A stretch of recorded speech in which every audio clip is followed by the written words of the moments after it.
With Power BI, we can connect to a folder and then combine the data of all of the files that we put inside of that folder. Absolutely amazing, except when it doesn't work. For example, if the new files that we add to the folder have columns that we didn't have before, we have a problem. So how can we deal with this? Let me show you how.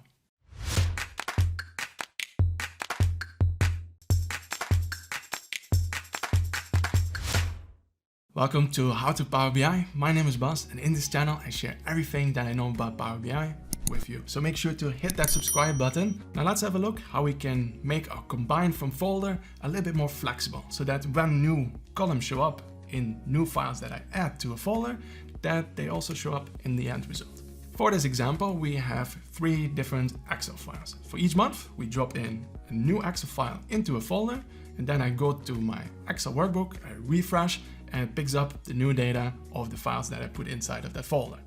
And the data inside of each one of these files has the following 4 columns: country, product, sales, and cost. And it works perfectly for these first 3 months. But then April comes and we have a new column, marketing spend, and that new column will not show up in the final end result that has the combined data set. And then just imagine for May, we have again a new column, total customers, will also not show up. We only will have these original 4 columns: country, product, sales, and product cost. So how can we deal with it so that our solution is a bit more flexible? Now let's start off by first connecting to the folder. So I go to get data, and we're going to connect to a folder, and then click on connect, then choose the folder that you want and click on OK. Then let's click on transform data so that Power Query opens up. Here we are in Power Query, and you see we have 3 rows, 1 row for each Excel file that's inside of that folder. Now usually I would put filters on the extension column and the name column, as to just to make sure that we keep only those files that we want to combine the data of. And then once you have done that, we can go to the content column, and then in the header there is the button that combines all of the files. Now here we can say what the sample file should be, so we can just go for the first file in the folder, that's fine. And inside of each one of these files we have sheet 1, and there you go. Power Query generated all of the steps and all of the helper queries that are necessary to combine the data that's inside of these files. So you can see, for example, here on the left hand side we have a new folder, transform file from the folder that you connected to, and inside of it you have a parameter, you have a sample file, you have the function, and you have the transform sample file query. This is what Power BI then uses to combine the data that's inside of each one of these single files. Now, also here under applied steps, you see a whole bunch of new steps that have been added. And then, of course, you need to double check, did it work? Okay, so here we can go to that first column, source.name, and then click on the drop down, and you see we have all 3 files. Now, if you don't see that column, you can also go back here to remove the other columns, click on edit, and make sure that you have this one selected, source.name. Okay, perfect, that seems to be working, but then I'm going to add 2 new files, one for April, one for May.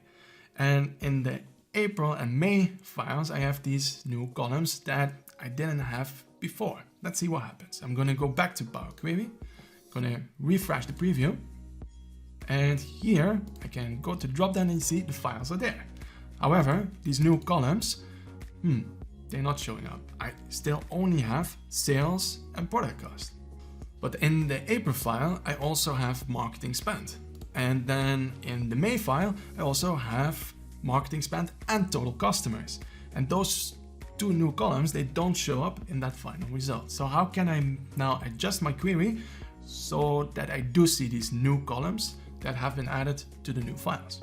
What I'm gonna do first is delete that very last step, change the data types. So we are going to have more columns later on, and then we can just redo it on all of the columns. What we're going to do next is create a list of all of the column names that we have in the different files. Now, to do that, we have to go 1 step before the expanded step. So over here, that is remove the other columns. And I'm going to insert a new step. Okay, so click here on the FX icon, I'm going to insert it. And I want to have a list of all of these tables that we have in the transform file column. Now to do that, you can just open up your square brackets and type in transform file.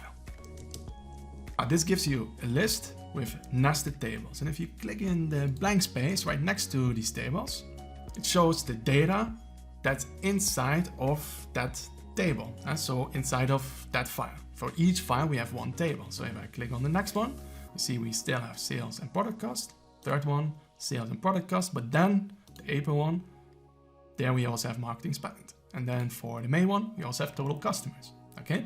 Now what we're going to do next is we are going to retrieve the column headers. So let's rename this step first. From custom one, we can call it, for example, data. And then we're going to insert another step. And here we can use a function called list.transform. Now this function needs two things. First of all, it needs the list. Well, the list we just created before, which is the data list. Okay. And then we need the transform function. And here we can use a function that's called table.column names. And this gives you now a list of lists. And inside of each list, you basically have just the column names. So for the first one, country, product, sales, product cost. And for the second one and third one, the same. But then for April, you see we have marketing spend. And then for May, we have also the total customers. Okay. Now we want to combine these lists. Now the function that allows you to do that is list.combine. So let's type in list.combine. We want to combine that other list of lists that's already there. Let's see what this gives us. You see now the combined result of all of these column headers, but we don't want to have duplicates, so we still need to get the distinct values from that list. So I'm going to go over here after the equal sign and use a function that's called list.distinct. And then open the brackets, close the brackets in the end. And that gives me now a distinct list of all of the column headers. So with all of the unique values. Now let's rename the step to headers. And now we can go to the expand step. Now you see that the last step is not working anymore. Now let's have a closer look at the function that's being used in that step, which is table.expand column. I can go on there, control spacebar. And then you see it expands a column of records or a column of tables into multiple columns in the containing table. Now what does this function need? Well, first of all, it needs a table as a table, then column as text, and then the column names as a list. Okay, so especially that third argument that we have over here is going to be interesting for us. Now the mistake, however, happens here in the very first argument. So we have a reference to the headers step. Now the headers just contains the headers list, but what we need to have is this here, removed other columns one, where we had that end result from before. Okay, so I'm gonna go to that expand table column step, and then instead of headers, I'm gonna refer to the step removed other columns one. That should fix it.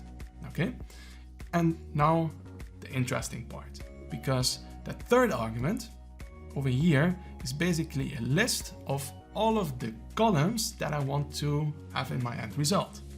Now, at the moment, this is being based on that very first sample file that we chose at the beginning, which just has the sales and the product cost. But instead of that, we're going to replace this part with the headers list. So I can just type in headers, and that's it. We solved it. So you see, now we have also marketing spend and total customers. Now, why does it show null here at the beginning? Because in January, we didn't have values there yet for the marketing spend and total customers. But if I go here to the source.name column and I sort it in descending order, you see, now we do have marketing spend values and our total customers column. And this is how we can make our combine from folder a little bit more future-proof. Now, if you have any questions, then post them in the comment section below. And if you haven't subscribed yet, then make sure to subscribe. And I hope to see you in the next video.